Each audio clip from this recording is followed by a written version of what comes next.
Assalamualaikum warahmatullahi wabarakatuh.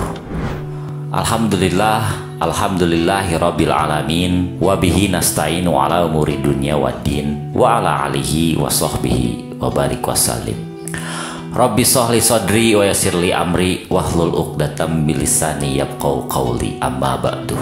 Sahabat yang beriman dimanapun kalian berada, selamat berjumpa kembali di channel Belajar Berhijrah. Sebelum kita membahas ke pembahasan, jangan lupa untuk menekan tombol subscribe, like, and share video ini. Selain untuk mendukung channel ini, kita juga bisa beramal jariah. Karena sebaik-baiknya manusia adalah yang paling bermanfaat bagi manusia itu sendiri. Dan sebelum masuk ke pembahasan, alangkah lebih baiknya kita bersolawat kepada Nabi besar Muhammad SAW. Allahumma sholli ala Sayyidina Muhammad wa ala alihi Sayyidina Muhammad. Tim Belajar Berhijrah kali ini akan membahas tentang Isra Mi'raj dan kisah perjalanan Nabi Muhammad SAW menembus langit ketujuh. Isra Mi'raj merupakan peristiwa penting bagi Rasulullah SAW. Kala itu dalam waktu kurang dari semalam, Rasulullah SAW berpindah dari Masjidil Haram ke Masjidil Aqsa dan menuju Sidratul Muntaha. Bagi kebanyakan umat muslim sudah tahu peristiwa Isra Mi'raj merupakan perjalanan agung baginda Nabi besar Muhammad SAW menuju langit ketujuh untuk menerima perintah sholat dari Allah Subhanahu wa Ta'ala. Isra Mi'raj atau perjalanan Nabi besar Muhammad SAW menembus langit ketujuh tersebut terjadi pada suatu malam, yaitu tanggal 27 Rajab. Di sisi lain, sebenarnya Isra dan Mi'raj merupakan dua peristiwa berbeda. Namun karena dua peristiwa ini terjadi pada waktu yang bersamaan, maka disebutlah dengan Isra Mi'raj. Isra Mi'raj merupakan perjalanan Nabi Muhammad SAW dari Masjidil Haram di Mekah menuju Masjidil Aqsa di Yerusalem. Sementara Mi'raj adalah perjalanan Nabi dari bumi menuju Sidratul Muntaha atau langit ketujuh yang merupakan tempat tertinggi.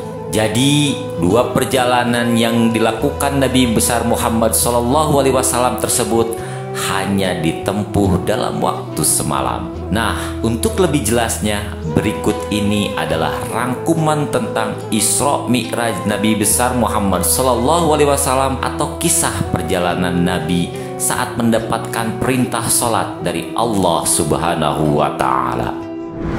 Awal mula perjalanan Nabi besar Muhammad SAW. Dalam beberapa hadis yang diriwayatkan oleh Imam Bukhari dan Muslim, suatu hari ketika Nabi besar Muhammad SAW bersama sahabatnya tengah menunaikan sholat di masjid di Madinah, turunlah Al-Quran Surat Al-Baqarah ayat 144 yang memerintahkan umat Islam agar memalingkan wajah atau berkiblat ke Masjidil Haram. Sungguh kami sering melihat mukamu menghadap ke langit, maka sungguh kami akan memalingkan kamu ke kiblat yang kamu sukai. Palingkanlah mukamu ke arah Masjidil Haram dan di mana saja kamu berada, palingkanlah mukamu ke arahnya. Dan sesungguhnya orang-orang Yahudi dan Injil memang mengetahui bahwa berpaling ke Masjidil Haram itu adalah benar dari Tuhannya, dan Allah sekali-kali tidak lengah dari apa yang mereka kerjakan. Kendati demikian, dengan adanya perubahan kiblat ini, Islam tidak lantas meminggirkan kedudukan Masjidil Aqsa. Al-Quran telah menempatkan Masjidil Aqsa dalam kemuliaan. Terlebih saat peristiwa Isra Mi'raj Nabi besar Muhammad SAW. Maha suci Allah yang telah memberi jalan hambanya pada suatu malam dari Masjidil Haram ke Masjidil Aqsa yang telah kami berkahi sekelilingnya agar kami perlihatkan kepadanya sebagian dari tanda-tanda kebesaran Allah. Sesungguhnya Dia adalah Maha mendengar lagi Maha melihat. Al-Quran Surat Al-Isra ayat 1. Saat perjalanan bertemu Sang Pencipta, Nabi besar Muhammad SAW tidak hanya ditemani malaikat Jibril saja. Rasulullah Shallallahu Alaihi Wasallam diceritakan mengendarai kendaraan buraq, yakni hewan putih yang panjang, berbadan besar, melebihi keledai dan bersayap. Dikisahkan kendaraan buraq ini sesekali melangkah bisa menempuh perjalanan sejauh mata memandang dalam sekejap untuk melewati 7 langit dan bertemu dengan para penghuni di setiap tingkatannya. Saat perjalanan Nabi besar Muhammad Sallallahu Alaihi Wasallam di langit pertama dan kedua, dalam hadis tersebut dikisahkan di langit tingkat pertama Rasulullah Sallallahu Alaihi Wasallam bertemu manusia sekaligus wali Allah Subhanahu Wa Taala pertama di muka bumi, yakni Nabi Adam alaihissalam. Saat bertemu dengan Nabi Adam alaihissalam, Rasulullah sempat bertegur sapa sebelum akhirnya meninggalkan dan melanjutkan perjalanan. Nabi Adam alaihissalam membalas dengan membekali Rasulullah Shallallahu Alaihi Wasallam lewat doa agar selalu diberi kebaikan pada setiap urusan yang ia hadapi. Kemudian di langit kedua, Nabi besar baginda Muhammad Shallallahu Alaihi Wasallam bertemu dengan Nabi Isa dan Nabi Yahya. Seperti halnya di langit pertama, Rasulullah Shallallahu Alaihi Wasallam disapa dengan ramah oleh kedua nabi pendahulunya itu. Sewaktu akan meninggalkan langit kedua, Nabi Isa dan Nabi Yahya juga mendoakan kepada Rasulullah Sallallahu Alaihi Wasallam. Kemudian Nabi besar Muhammad Sallallahu Alaihi Wasallam bersama malaikat Jibril terbang lagi menuju langit ketiga. Lalu di langit ketiga, Rasulullah Sallallahu Alaihi Wasallam bertemu dengan Nabi Yusuf alaihissalam, manusia tertampan yang pernah Allah ciptakan di muka bumi ini. Dalam pertemuannya, Nabi Yusuf alaihissalam memberikan sebagian dari ketampanan wajahnya kepada Nabi besar Muhammad Sallallahu Alaihi Wasallam. Kemudian di akhir pertemuannya, Nabi Yusuf alaihissalam memberikan doa dan kebaikan kepada Nabi Muhammad Sallallahu Alaihi Wasallam.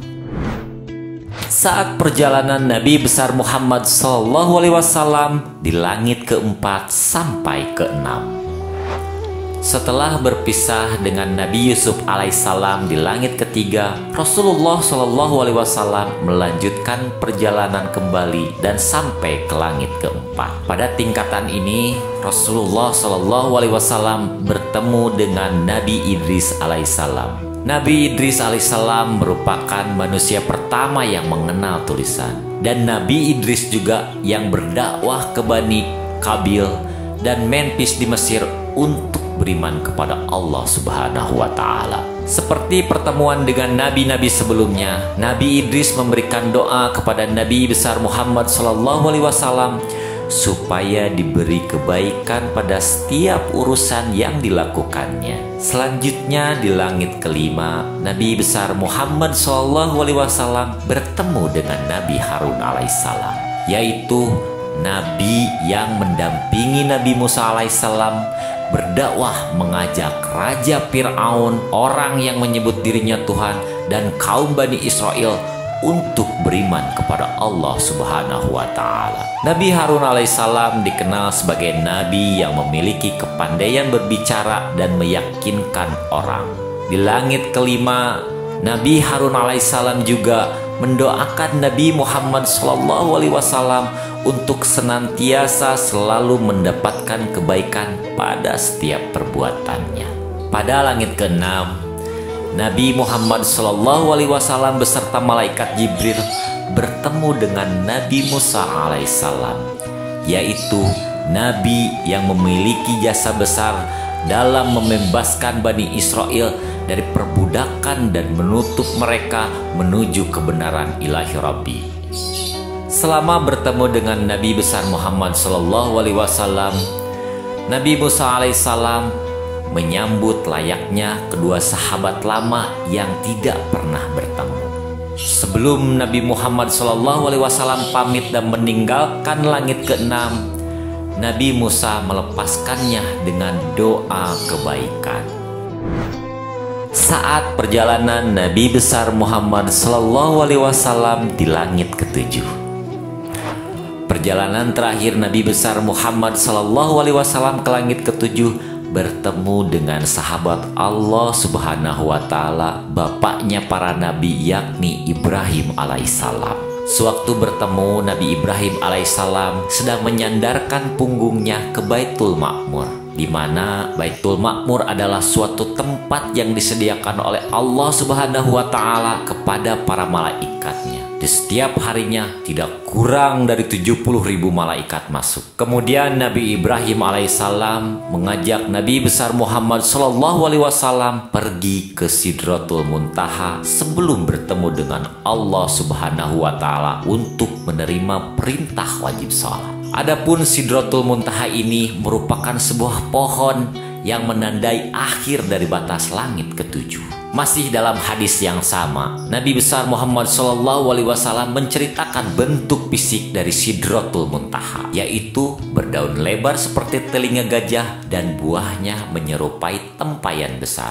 Namun ciri fisik Sidratul Muntaha ini berubah ketika Allah Subhanahu Wa Taala datang. Bahkan Nabi Muhammad Sallallahu Alaihi Wasallam sendiri tidak bisa berkata-kata menggambarkan keindahan pohon Sidratul Muntaha. Pada kepercayaan agama lain, Sidratul Muntaha juga diartikan sebagai pohon kehidupan. Di Sidratul Muntaha inilah Nabi Muhammad Sallallahu Alaihi Wasallam berdialog dengan Allah Subhanahu Wa Taala untuk menerima perintah wajib sholat 5 waktu dalam sehari. Di hadapan Allah Subhanahu Wa Taala, Rasulullah Sallallahu Alaihi Wasallam mendapat perintah sholat dengan mewajibkan sholat 50 waktu kepadanya dan umat. Setelah menerima perintah tersebut, Rasulullah Shallallahu Alaihi Wasallam kembali ke bawah dan bertemu dengan Nabi Musa alaihissalam. Nabi Musa alaihissalam menyarankan kepada Nabi Muhammad Shallallahu Alaihi Wasallam untuk meminta keringanan kepada Allah Subhanahu Wa Taala. Dan setelah 3 kali menghadap Allah Subhanahu Wa Taala, Nabi Muhammad Sallallahu Alaihi Wasallam akhirnya diberi keringanan oleh Allah Subhanahu Wa Taala untuk melaksanakan sholat 5 waktu dalam 1 hari. Begitulah sudah perjalanan Rasulullah Sallallahu Alaihi Wasallam melakukan perjalanan Isra Mi'rajnya. Demikianlah tim belajar berhijrah menyampaikan Isra Mi'raj dan kisah perjalanan Nabi besar Muhammad Sallallahu Alaihi Wasallam menembus langit ketujuh. Semoga kita mendapatkan pertolongan dari Allah Subhanahu Wa Taala. Amin ya Allah ya Rabbal Alamin. Saya berharap kita akan kembali lagi di lain kesempatan pada channel yang sama dan membahas tentang dunia Islam lainnya. Buat kalian para penonton setia belajar berhijrah, semoga tetap dalam lindungan Allah Subhanahu Wa Taala, dimudahkan rizkinya, dipanjangkan umurnya, dan tetap selalu dalam keadaan berhijrah. Wabillahi taufiq wal hidayah. Wassalamualaikum warahmatullahi wabarakatuh.